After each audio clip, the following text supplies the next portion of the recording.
네, 잠시 제가 코로나 사기 신규 확진자 사기와 관련해서 보충 말씀을 좀 드리겠습니다. 우리가 신규 확진자 숫자가 사기라고 계속 누차 말씀드렸습니다. 검사자 수를 얼마나 늘리고 줄이느냐에 따라 일정 비율의 숫자가 나올 수밖에 없는데 그 검사자 숫자는 어떻게 조정하느냐? 많이 늘려야 될 때는 강제 검사를 엄청나게 돌립니다. 그건 이미 아실 겁니다. 민노총 같은 경우에는 강제 검사를 안 해요. 그럼 확진이 없죠?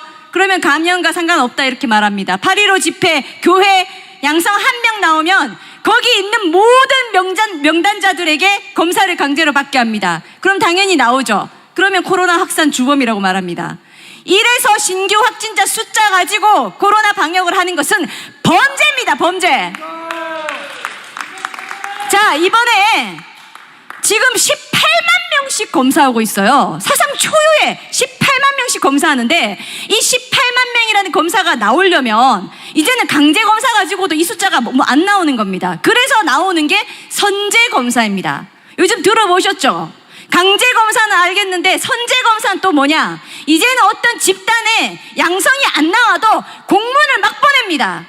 단체가 필수적으로 있는 곳에다가 공문을 막 보내서 미리 검사받아라, 다 무료로 해준다, 여러 가지 어떤 방역상의 혜택을 받을 수 있다 등등으로 선제 검사를 합니다.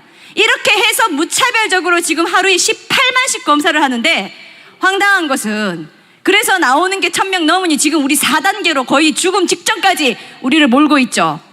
근데 이 양성 확진율은 지금까지 대한민국의 평균인 1%, 2%에도 못 미치는 0.7%라는 겁니다. 0.7%인데 4단계를 하고 있어요. 자, 여기 방송 보시는 분들, 언론사들, 기자들 있으시면 지금 당장 질본과 문재인을 향해서 이 질문을 해야 됩니다. 양성 확진율이 평균보다도 훨씬 낮은 0.7이 나오고 있는데 왜 신규 확진자 수가 500이면 괜찮고 1000명이면 4단계를 해야 되는지 질문을 하라는 겁니다. 질문을. 여기에 대한 더 확실한 대안은, 자, 감염은 과학과 통계로 해야 됩니다. 그렇다면 어떻게 해야 되느냐? 온 국민에게 표본처럼 일부를 뽑아서 조사했을 때, 검사했을 때 나오는 확진율, 이 확진율이 평균치인 1%를 왔다 갔다 하면은 그 정도는 1단계로 하고 끝내면 되는 겁니다. 그런데 어느 순간부터 무작위로 검사받는 사람들 검사했더니 3%, 4%가 이것도 하루만 나오면 안 돼요.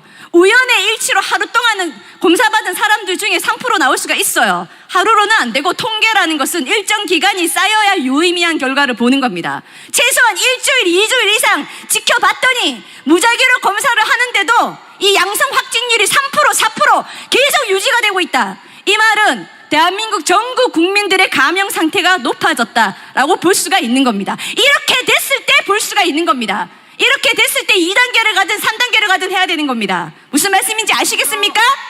아시겠습니까? 0.7% 확진밖에 모든 국민들 검사시키겠다고 쥐어짜서 18만 명 검사해서 1000명 찍은 다음에 집회고 예배고 모두 다 못하게 만들고 있는 겁니다. 이거 가만두면 되겠습니까? 병신 머저리 같은 한 명이 대한민국 다 망하게 두고 계실 겁니까? 자, 기자분들, 머리가 있고 귀가 있고 생각이 있으면 이러한 기준에 따라서 해야 되는 것이 맞지 않느냐라고 질문을 하셔야 됩니다. 그래서 뜨끔하게 만들어서 언론에서도 반드시 이와 같은 부분에 있어서 공식적으로 입장을 질본, 정은경 확실하게 이 부분에 답변을 하고 과학과 통계로 거리두기를 하게끔 만들어야 됩니다. 더 이상 국민 바보로 농단하는 일은 멈춰야 하고 이와 같은 사기 방역, 범죄 방역에 대해서는 우리 국민저항권 발동하겠습니다. 예, 마지막으로 우리 국민혁명당 홍보위원장이신 이은재 목사님 안내 말씀 듣겠습니다. 네, 변호사님들 수고하셨습니다. 퇴장하셔도 됩니다. 광고입니다.